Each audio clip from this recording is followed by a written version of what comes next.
눈물 골짜기는 우리의 마음속에 잔잔한 감동을 주는 단어입니다.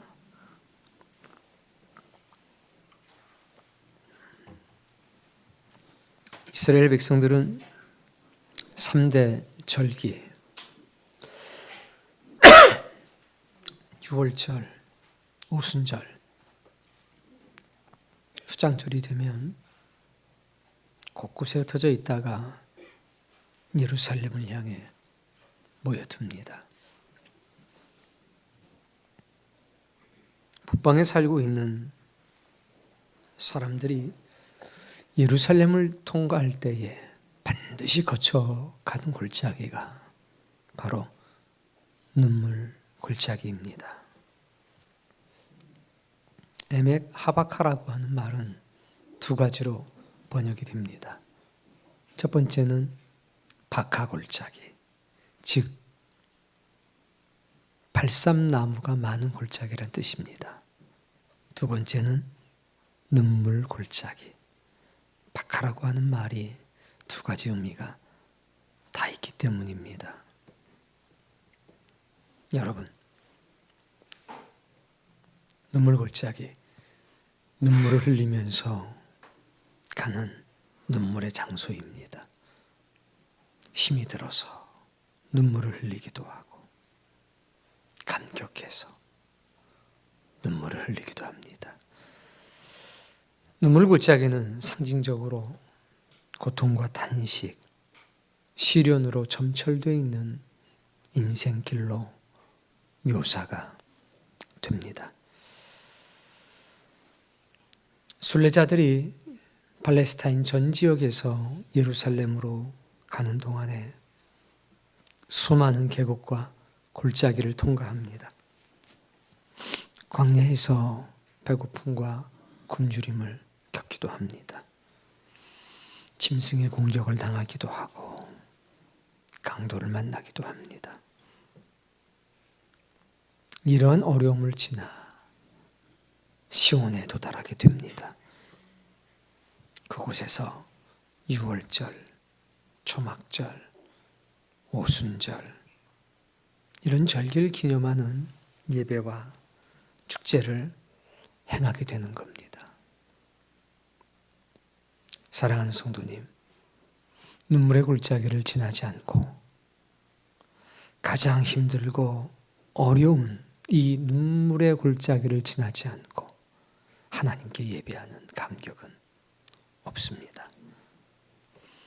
비로소 이 눈물의 골짜기를 통과한 사람들이 하나님의 전에서 예배하며 하나님의 은총 가운데 지내는 복을 누리게 됩니다. 인생의 길도 마찬가지입니다.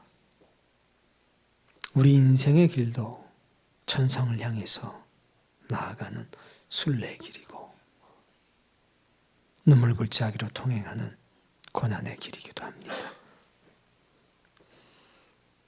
자신의 인생에 작은 목적이 없는 사람이 어디 있겠습니까?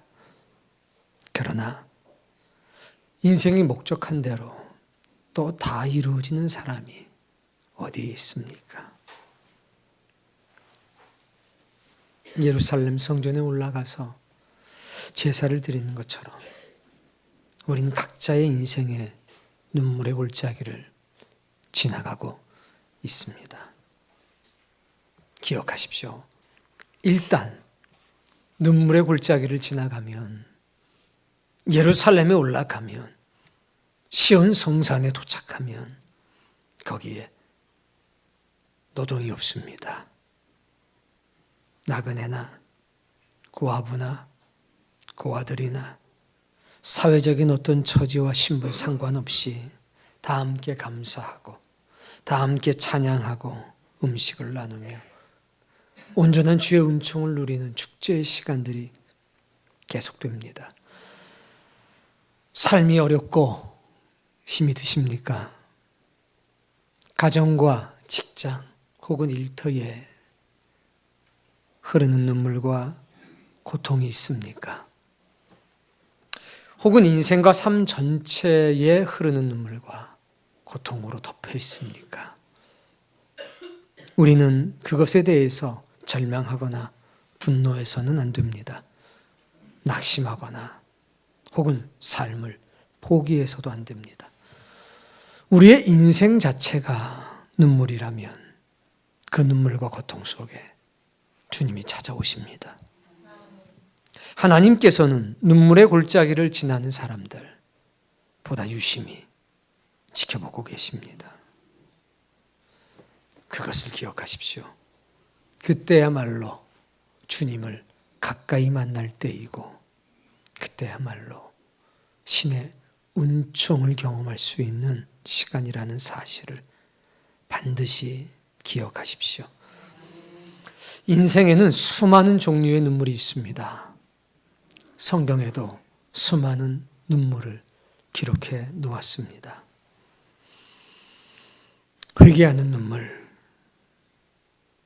베드로는 닭이 2번 울 때 예수님께서 자기에게 하신 말씀이 기억이 났습니다. 내가 오늘 밤 이 밤이 새기 전에 닭이 2번 울 때에 네가 나를 3번 부인할 것이라. 그 일이 기억이 나고 생각이 나서 베드로는 울었습니다. 회개의 눈물입니다. 사명을 감당하기 위해서 흘리는 눈물도 있습니다. 예수님께서 겟세마네 동산에서 마지막 날 밤 우셨습니다. 그는 육체에 계실 때에 자기를 죽음에서 능히 구원하실 이에게 심한 통곡과 눈물로 간구와 소원을 올렸으니 하나님이 그의 경건하심으로 말미암아 그의 눈물을 들으셨더라. 주여, 이 잔을 제게서 지나가게 하옵소서. 그러나 나의 원대로 하지 마시고 아버지의 뜻대로 하옵소서. 사명을 감당하기 위해서 흘리는 신성한 눈물, 영혼을 찢어서 하는 신성한 눈물. 여러분, 이런 특별한 눈물이 여러분의 영혼에 흐르고 있어야 합니다. 이별의 눈물, 세상 모든 사람들이 가지고 있는 눈물입니다. 헤어짐 앞에 서서 자녀들을 군대에 보내면서 혹은 시집을 보내면서 흘리는 눈물, 모든 사람이 흘리는 눈물입니다. 병든 자가 흘리는 눈물도 있습니다. 히스기야는 사망 선고를 당하게 됩니다. 그는 하나님의 성전으로 올라가서 그 벽을 보고 통곡하며 눈물로 기도합니다. 하나님께서 이렇게 말씀하십니다. 히스기야야, 내가 너의 눈물을 보았노라. 내가 너를 낫게 하리니 네가 3일 만에 다시 성전으로 올라갈 것이라. 동정의 눈물도 있습니다. 나사로가 죽었습니다. 누이 둘이서 눈물 흘리며 웁니다. 그들을 불쌍히 여겼던 수많은 사람들이 웁니다. 그러나 특별한 눈물이 있으니 예수 그리스도께서 죽음 앞에서 통곡하는 사람을 보면서 흘리는 눈물입니다. 나는 생명이요 부활이니 나를 믿는 자는 죽어도 살겠고 살아서 나를 믿는 자는 영원히 죽지 아니하리니 이것을 네가 믿느냐? 그랬더니 마르다와 마리아는 주여 저희가 믿나이다. 마지막 부활날에는 그렇게 될 줄로 믿습니다. 그렇음에도 불구하고 죽음의 슬픔에 잠겨서 모든 걸 잊어버렸습니다. 예수님께서 그들을 보시며 눈물을 흘리십니다. 때때로 우리 후회의 눈물을 흘립니다. 때때로 패배의 눈물을 흘립니다. 때때로 실패의 눈물을 흘립니다. 때때로 배신과 배반의 고통 속에서 상처받은 마음과 가슴을 부여잡고 눈물을 흘리기도 합니다. 이런 눈물이 없는 사람이 없습니다. 그러나 그 눈물이 하나님 앞에서 흐르는 눈물이라면 그 눈물은 값진 눈물이 될 것입니다. 오늘 본문에는 비록 눈물을 흘리지만 그 흘리는 눈물, 그것이 보기로 바뀌는 사람들이 나옵니다. 눈물이 가슴을 아프게 하는 상처가 되는 것이 아니라 인간의 힘으로 어찌할 수 없는 하늘의 복이 되는 그런 은총을 누리는 사람들이 나옵니다.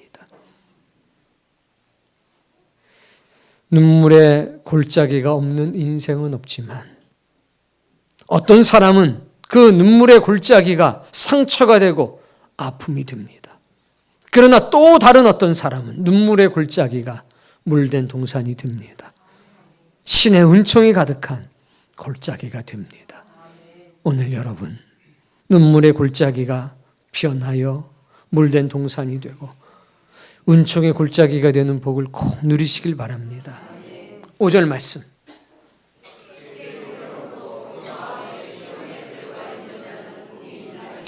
복이 있는 사람이 있다는 겁니다. 복 받은 사람이 있다는 겁니다. 그들에겐 두 가지의 특징이 있습니다. 첫 번째, 주께 힘을 얻는 사람. 두 번째, 그 마음에 시온의 대로가 있는 사람. 주께 힘을 얻는 사람. 다른 말로 바꾸면 이렇게 바꿀 수 있습니다. 주님께 긍휼히 여김을 받는 사람. 주님께 그 죄와 허물을 용서받는 사람. 주님께 그 허물에 대해서 위로받는 사람. 자신의 연약함에 주님의 도움을 받는 사람. 이렇게 바꿀 수가 있습니다. 또 그런 의미가 있습니다. 그러나 이 말씀, 주께 힘을 얻는 자를 우리의 입장에서 표현할 수 있는 말씀이 있습니다. 따라해 볼까요? 전심으로 주님을 찾는 자. 전심으로 주님을 찾는 자가 주께 힘을 얻는 자고, 말씀드렸던 모든 것들을 이루어낼 수 있는, 성취할 수 있는 사람입니다. 따라해 볼까요? 여호와의 눈은 온 땅을 두루 감찰하사 자기에게 향하는 자들을 위하여 능력을 베푸시나니. 전심으로 자기에게 향하는 자들을 위하여 능력을 베푸신다는 겁니다. 온 마음을 다해서 주님을 찾는 사람들에게 주님은 능력이 되시고 힘이 되신다는 겁니다. 그게 바로 주께 힘을 얻는 사람입니다. 온 마음을 다해서 주님을 찾는 사람들. 두 번째는 마음에 시온의 대로가 있는 사람입니다.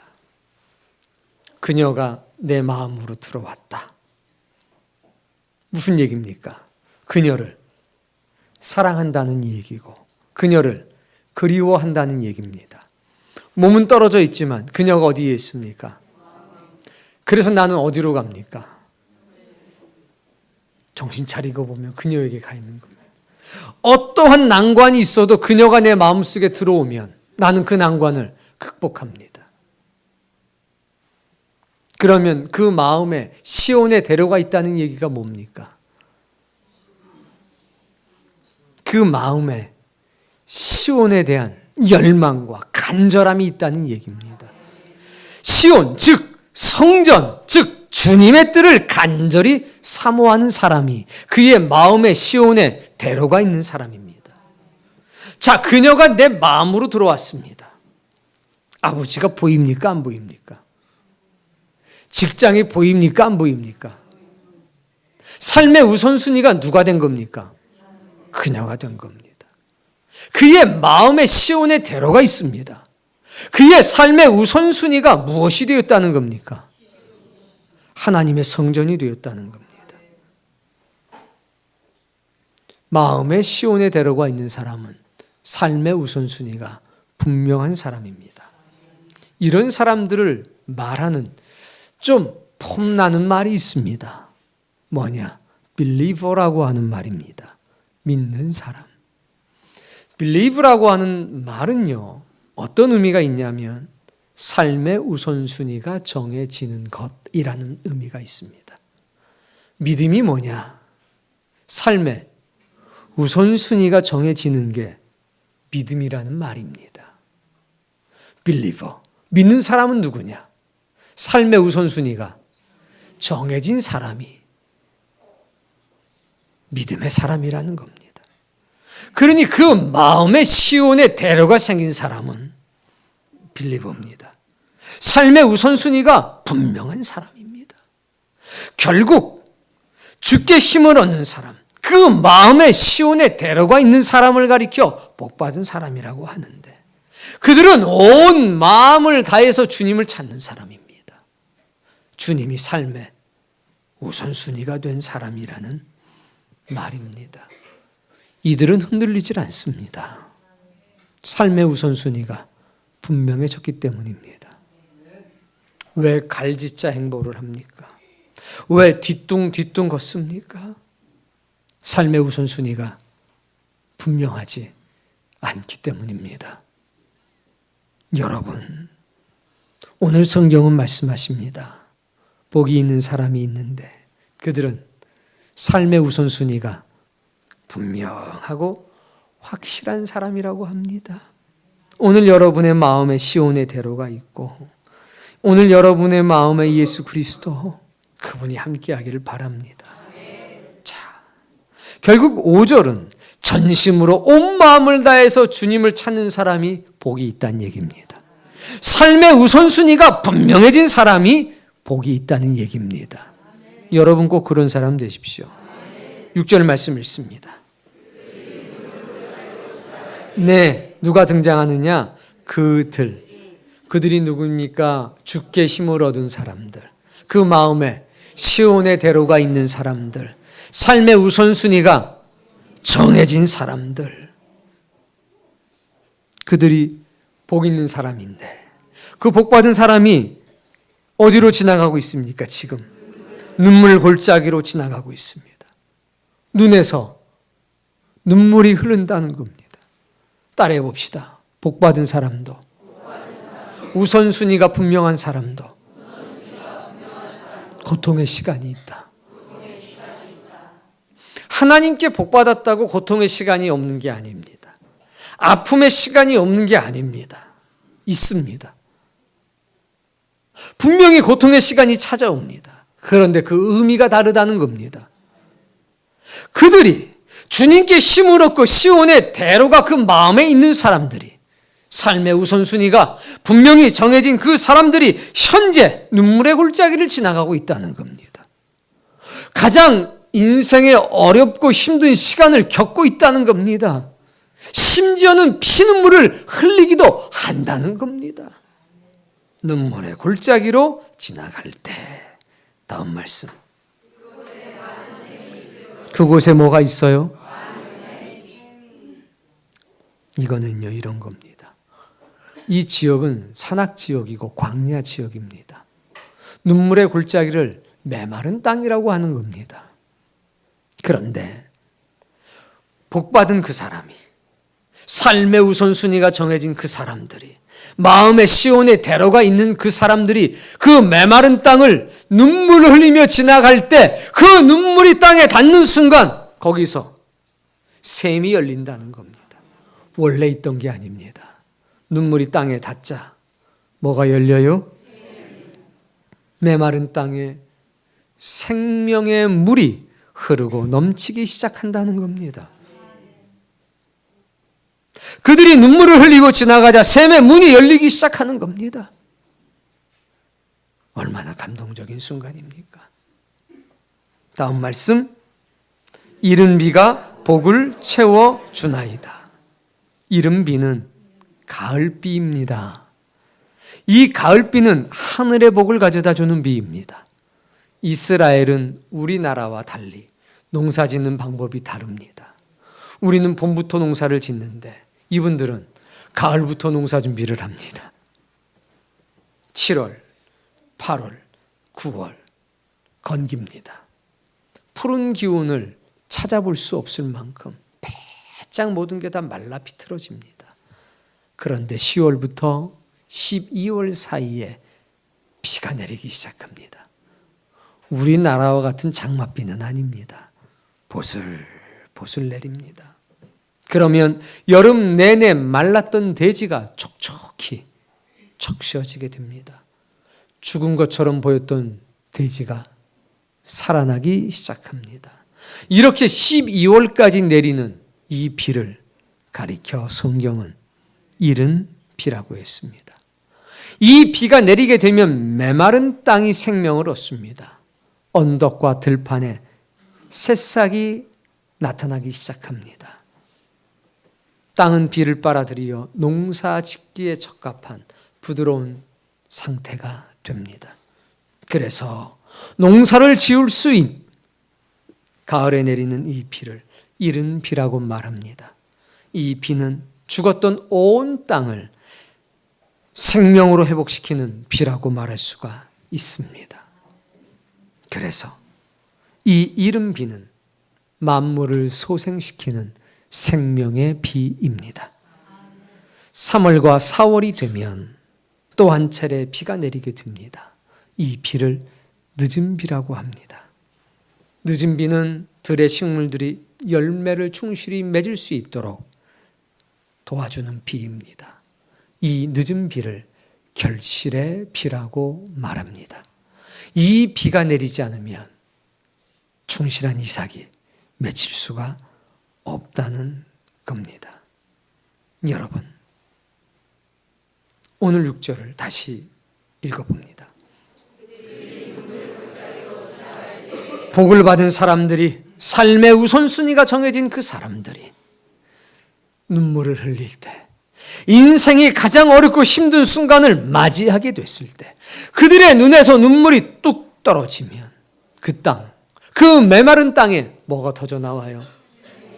샘이 터져 나오기 시작합니다. 그리고 하나님에서도 하나님과 주님이 당신의 눈물을 떨구기 시작합니다. 그게 이 땅에서 뭐가 되는 겁니까? 이른 비가 되는 겁니다. 죽어있던 땅이 생명의 땅으로 변하는 역사가 나타난다는 겁니다. 눈물이 생수의 강으로 변하는 복을 누리게 되는 겁니다.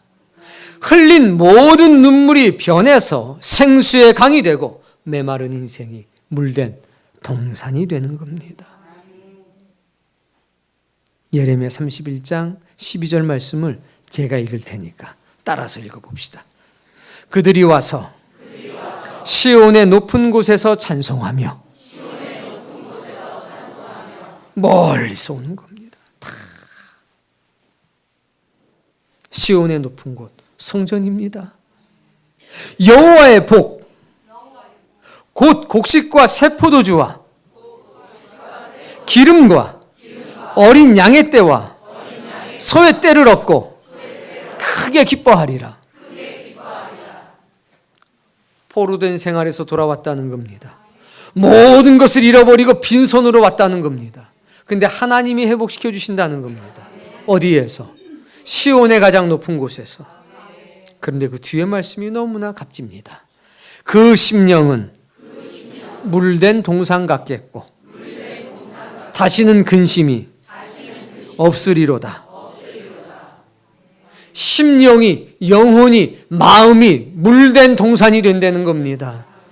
메마른 땅, 광야 같은 땅이 물된 동산, 곧 낙원이 된다는 얘기입니다. 심령으로부터 회복된 것이 먼저 우선이란 얘기입니다. 그들이 바로 복받은 사람들입니다. 여러분, 눈물 골짜기가 없는 인생이 어디 있습니까? 그러나 어떤 이들은 눈물 골짜기가 상처가 됩니다. 아픔으로 머무릅니다. 고통이 됩니다. 분노가 되고 좌절이 됩니다. 그러나 그들이 있습니다. 그들, 마음의 시온에 대로가 있는 그들, 주의 도우심, 주의 힘을 얻어 사는 그들, 전심으로 하나님을 바라보는 그들, 그들에게 눈물 골짜기는 물된 동산이 될 것입니다. 오늘 여러분 그 은혜를 누리길 바랍니다. 스가랴서 8장 이렇게 말씀하고 있습니다. 따라 읽어보세요. 유다 족속아, 이스라엘 족속아, 유다야 이스라엘아, 모든 것을 빼앗기고 절망하고 있는 사람들아, 무너진 성전 때문에 고통받는 사람들아, 세상 사람들에게 손가락질 빨고 있는 사람들아. 그 얘기입니다. 계속 따라해 봅시다. 너희가 이방 가운데서 저주가 되었으나 이제는 내가 너희를 구원하여 너희가 복이 되게 하리니 두려워하지 말라. 바로 그겁니다. 너희가 저주였다. 그러나 이제는 너희가 복이 될 것이라. 너희가 전에는 메마른 땅이었지만 이제는 물된 동산이 될 거란 얘기입니다. 그 벅찬 역사가 언제 이루어지느냐? 우리가 눈물의 골짜기를 지나갈 때 역사가 나타나는 법입니다. 이거 잊지 말고 기억하십시오. 눈물이라고 다 똑같은 눈물이 아닙니다. 그 눈물이 의미가 있기 위해서 우리는 마음의 시로운의 대로를 가져야 합니다. 하늘에 계신 그 아버지를 향한 간절함이 있어야 합니다. 그러기 위해서 우리는 생명의 문으로 들어가는 것입니다. 사랑하는 성도님, 여러분의 영혼에 거룩하고 신성한 눈물이 흐르기를 바랍니다. 거룩한 사명을 감당하기 위해서 흘리는 눈물, 주의 말씀을 기억하며 가슴을 찢고 흘리는 눈물, 사람을 살리기 위해서 흘리는 눈물, 내 마음의 시온의 대로를 회복하기 위해서 흘리는 눈물, 시온의 가장 높은 곳에 서기 위해서 가슴을 찢고 눈물의 골짜기를 걸어가는 그 눈물, 그 눈물이 우리 인생을 복되게 하는 법입니다. 여러분, 다시 한번 말씀드립니다. 여러분이 흘리는 눈물, 그 눈물이 내 발끝에 탁 닿을 때 그 눈물이 열린 샘물이 된다면 그 감격과 그 기쁨을 어찌 표현할 수 있겠습니까?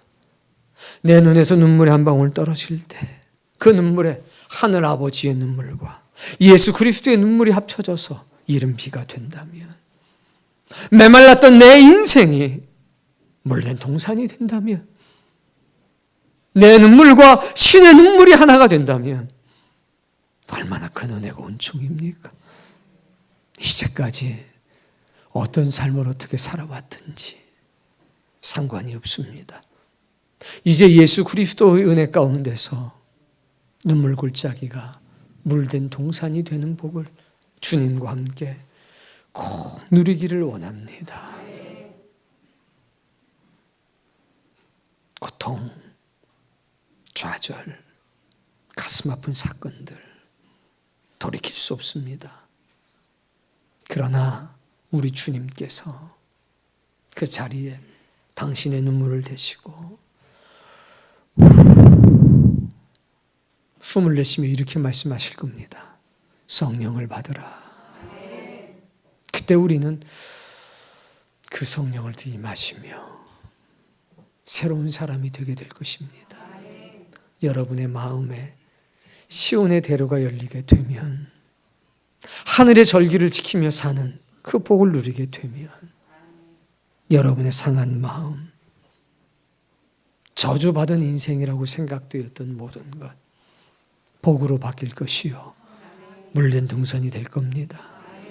누가 나를 이 절망 가운데서 건질 것인가?